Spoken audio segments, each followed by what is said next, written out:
Hi guys, welcome to Arjun TV.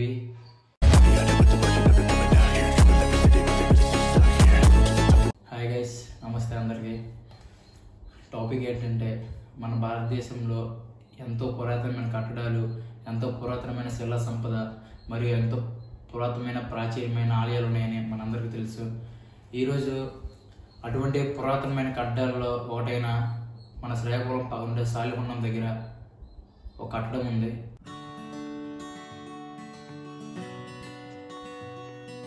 అది 2వ శతాబ్దంలో గౌతమ బుద్ధుని కాలంలో నిర్మించింది. అది గౌతమ బుద్ధుడి మరణానంతరం బౌద్ధ మతం అనేది కొన్ని విభాగాల్లో విడిపోయింది. వజ్రయాన, మహాయాన అనే కొన్ని విభాగాల్లో విడిపోయి అందులో ఒక భాగమైన వజ్రయాన అనేది మన శ్రీకాకుళం దగ్గర ఉన్న సాలిగుండం దగ్గరికి వచ్చి స్థిరపడడం అయితే జరిగింది. అప్పుడు మన శ్రీకాకుళాన్ని కళింగరాజు అనే వాళ్ళు పరిపాలిస్తూ ఉండేవారు. ఆ సమయంలో ఇక్కడ ఈ సాలిగుండాన్ని బౌద్ధ మత స్థాపకులు అనేవాళ్ళు నిర్మించడం జరిగింది. ఇక సాలిగుండం అనగా దానికి పూర్తి అర్థం వచ్చేసి ధాన్య కారాగారం అని అర్థం.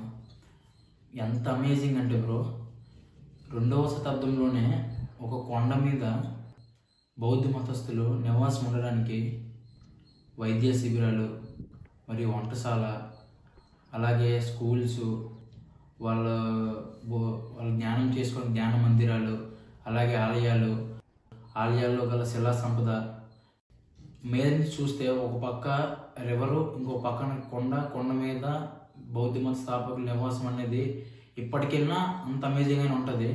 మెయిన్గా ఇక్కడ కన్స్ట్రక్షన్ బ్రో, అసలు ఆ 2వ శతాబ్దంలోనే ఎంత గ్రేట్ కన్స్ట్రక్షన్ వాళ్ళు ఎలా చేశారనేది ఇప్పటికే అసలు అంతుపట్టదు. అటు మనం వెళ్తే ఇంకా ఇది పూర్తిగా తవ్వకమనేది చేయలేదు, కొంతమేరకు చేశారు. దాని తర్వాత గవర్నమెంట్ ఇక్కడ తవ్వకూడదని నిషేధించిందంట. సగమే ఉంటుంది, కానీ చూడడానికి చాలా అద్భుతంగా ఉంది. మెయిన్గా వీళ్ళు ఏ రాయి వాడారో కానీ అది ఇటుకలాగా ఉంది, కానీ అది టచ్ చేస్తే ఇటుక ఫీలింగ్ లేదు. మరిది రాయో తెలియదు, ఇటుకో తెలియదు, అది ఆ మెటీరియల్ అక్కడ అయితే వాళ్ళు యూజ్ చేశారు. ఇప్పుడు కూడా అలాగే సేమ్ అది ఉంది. మెయిన్గా మనం ఇక్కడ చెప్పుకోవాలంటే ఇక్కడ శిలా సంపద ఒక అద్భుతమైన చెప్పాలి.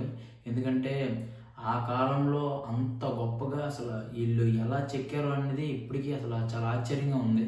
కొన్ని విగ్రహాలు అయితే శిథిలావస్థకు వచ్చేసి కొంచెం సగం కొన్ని విగ్రహాలు అయితే ఉన్నాయి. ఆ సగం విగ్రహాలు కూడా చాలా అద్భుతంగా అయితే ఉన్నాయి గైస్.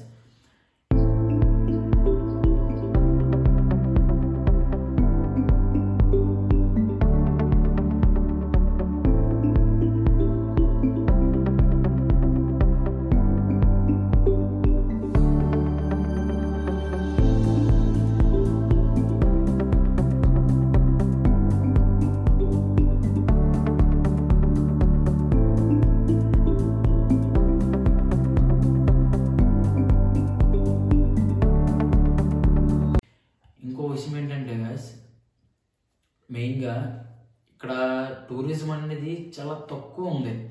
అంటే ఇక్కడ ఉండే సంస్కృతి సాంప్రదాయాలు అనేవి మన ఏపీ గవర్నమెంట్ చాలా హైలైట్ చేస్తూ అందరూ చూపించవచ్చు. కానీ ఎందుకు ఆపేసిందో మరి నాకైతే తెలియదు. కానీ ఉన్న తక్కువ మేరకు కూడా మన ఎవరైతే ఈ లవర్స్ లాంటి వాళ్ళు, లేకపోతే ఇంకెవరెవరు సంథింగ్ వీళ్ళు అక్కడ గౌతమ బుద్ధుడి స్తూపాల మీద మరియు చేతియాస్ మీద రాయిలతోని, పెన్నులతోని, మార్కర్స్తోని వీళ్ళు పేర్లు రాసేసి దాన్ని అయితే చాలా దారుణంగా చేస్తున్నారు.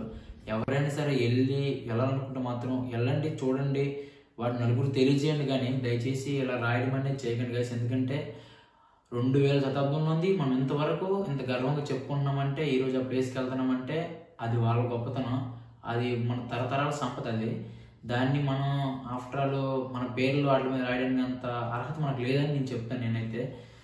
Thank you for watching and please subscribe to Arjun TV channel. కామెంట్స్లో ఎవరికైనా సరే వాళ్ళ చుట్టుపక్కల వాళ్ళ లొకాలిటీలో ఏమైనా మంచి ప్లేస్లు ఉంటే కామెంట్స్లో పెట్టండి. నేను ఖచ్చితంగా ఆ ప్లేస్కి వెళ్తాను, విజిట్ చేస్తాను. నేను మెయిన్గా ముందు మన విజయనగరం, శ్రీకాకుళం, విశాఖపట్నం ఈ 3 డిస్టిక్ల్లో ఏమైనా మంచి ప్లేసులు ఉంటే అక్కడికి వెళ్ళి ఏమైనా లొకేషన్స్ కానీ ఉంటే నేను వెళ్ళాలనుకుంటున్నాను. దయచేసి ఎవరికైనా తెలిసి ఉంటే నాకు కామెంట్లో చెప్పండి, నేను ఖచ్చితంగా అక్కడికి వెళ్తాను.